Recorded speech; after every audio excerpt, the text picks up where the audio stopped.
প্রাকৃতিক, তার কারণ হচ্ছে এই তুলসী পাতা এখন সবাই ব্যবহার করছে। তুলসী পাতা, বেলপাতা, দোপাটি, জবা, এইগুলি হচ্ছে আমার একটা ছোটোখাটো ব্যবসা আছে। হ্যাঁ, মানে যত লাইন পার্টি সব হোম ডেলিভারি সব ফুল দেয় তাদেরকে আমি পাইকারি মানে মাল দিই। পূজার যেটা সামগ্রীটা হ্যাঁ, হচ্ছে পুরো মানে টোটালটাই অঙ্গপল্লব হ্যাঁ। থেকে আরম্ভ করে হ্যাঁ, সব। এই তুলসী পাতা বেলপাতা দিয়ে একটা হ্যাঁ। প্যাকেজ করে দেওয়া। হ্যাঁ, আর এই তুলসী পাতার আলাদা কোনো বাজার আছে? যেমন এখানে ঠাকুরতলা, মায়াপুর আছে বা অন্যান্য জায়গাতে, এতে মালা একটা প্রচুর বিক্রি হয় দেখি। হ্যাঁ, যারা নৃসিংহদেবের যারা হ্যাঁ, পুজো হ্যাঁ, দেয় তারা হ্যাঁ। মালার একটা তুলসী হ্যাঁ, পাতা ওই মালা। ওই ওই সমস্ত পার্টিরাই আমাদের কাছ থেকে পাইকারি মাল নিয়ে যায়। আচ্ছা, এটা আপনারা এইটা একটু দেখান।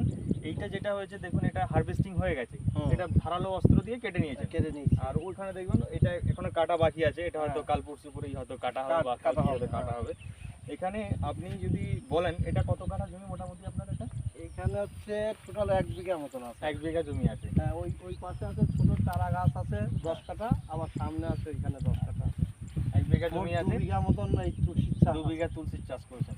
মোটামুটি কত খরচ? তুলসী তো এমনি সাধারণত আমরা দেখি পাড়ায় গ্রামগঞ্জে ছড়ি ছিটে হয়। খরচ বলতে কি, এর হচ্ছে লেবার কস্ট বেশি। আগাছা মারা, হ্যাঁ, আগাছা মারা, আর তোলা। এর হচ্ছে কাটিং করে হচ্ছে বান্ডিল করতে হবে। বান্ডেল করতে হবে। হ্যাঁ, মোটামুটি আপনার খরচ কত 1 বিঘাতে আপনার যদি হিসাব করেন?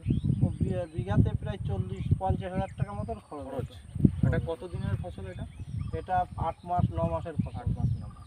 আচ্ছা, আরেকটা জিনিস আমরা দেখেছি, এই যে তুলসীর যে ডাঁটাগুলো হচ্ছে, এইগুলো হ্যাঁ। তুলসীর মালা তৈরি হচ্ছে। হ্যাঁ, আচ্ছা, ওইটা এটা কি পরবর্তীকালে তুলসীর ডাঁটা হিসেবে ব্যবহার করা যেতে পারে এই কাঠটা? হ্যাঁ, অনেকে যাদের দরকার হচ্ছে তারা নিয়ে যাচ্ছে, আমি এমনি ফ্রি কস্টে ওরা Free দিই। cost এ দিয়ে হ্যাঁ, আর দিচ্ছেন না মানে। হলে আমি এক জায়গায় জড়ো দিয়ে করে রেখে জড়ো দিচ্ছেন। করে রেখে দিচ্ছি।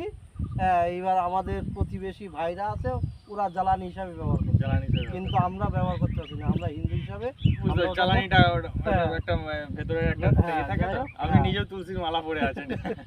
ঠিক আছে, আপনার নাম আর ঠিকানাটা একটু বলে দেন। আমার নাম সুজিত মাধব, হুম। গ্রাম পুরাতন চাপড়া, উত্তরপাড়া।